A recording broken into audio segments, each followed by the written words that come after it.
back here on 970 WFLA talking about the local real estate market, and I want to change gears a little bit, talk about rising interest rates. I have Mike with Atlantic Bay Mortgage. So it sounds like we had some news this week about what we've been talking about forever, that rates were eventually going to rise, and now it's happening. Right, yeah, I would say on average this week it's, 3/8 to a half a point they've gone up. And in one day, like a quarter point. Yeah, exactly. Rates just from yesterday to today, roughly a quarter of a point have gone up.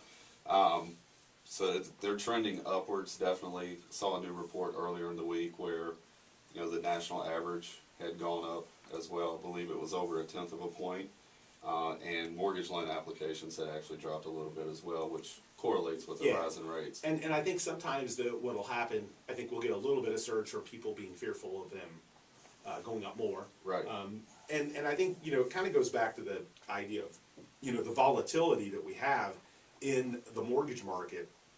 And, I think sometimes people don't realize, how volatile they can be, how much they can change in just one day. Right. You have people not lock their rate, and then all of a sudden, oops, or they're, people that were close to being under contract in a home a day or two before that rate rise, and they were hassling over some silly nitpicky little thing, and then it just cost them a quarter point. Exactly. I see it all the time, people negotiating on things while losing money on the back end. It's like counting your pennies before your dollars. Right, I have a client that I'm working with right now who's been negotiating for like the last 3 days on a sales price, and in that time frame the rate has gone up a quarter of a point. And probably negotiating over a few $1,000s. I think it was less than 2.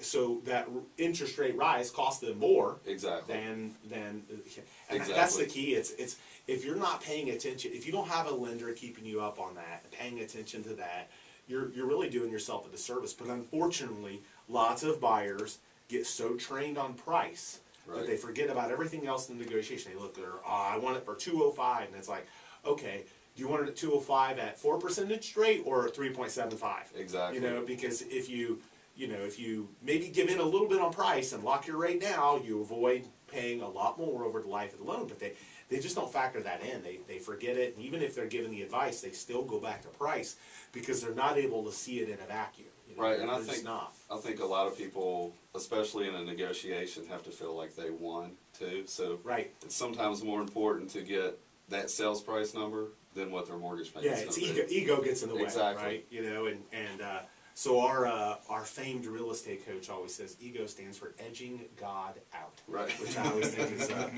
I think that will align with some of our listeners, and certainly some it won't. Right. But nonetheless, it gets in the way, of making a good business decision when you're in a volatile interest rate market. What's the, and it's so funny because we probably talked.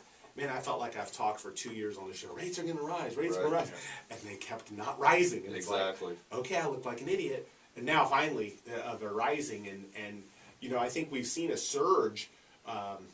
January and February this year were up, not just in our company. Our company was up about 40%, but across the market as a whole, it was up considerably in terms of the sales. And I think that was a lot of people saying, "Hey, we need to jump off the fence here before." So they were smart and they jumped in, and now it's time to do the same because, let's face it, they're probably not headed anywhere but up. Right, and the feds are supposed to announce another rate increase this month, so they're definitely trending up right now. I don't foresee it stopping.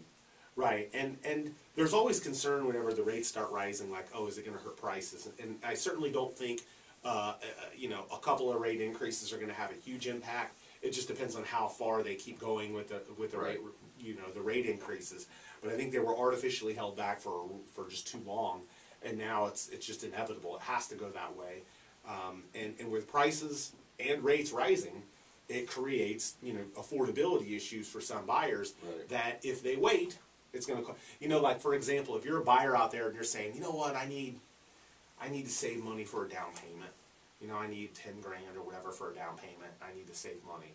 There are down payment assistance programs out there for people that can help them with that. There are a lot of different options for people. And in fact, we talked about the down payment assistance program in our first-time homebuyer class, which you can go to you can watch the video on our YouTube, you can go to our websites and register for it, or you can drop us a line.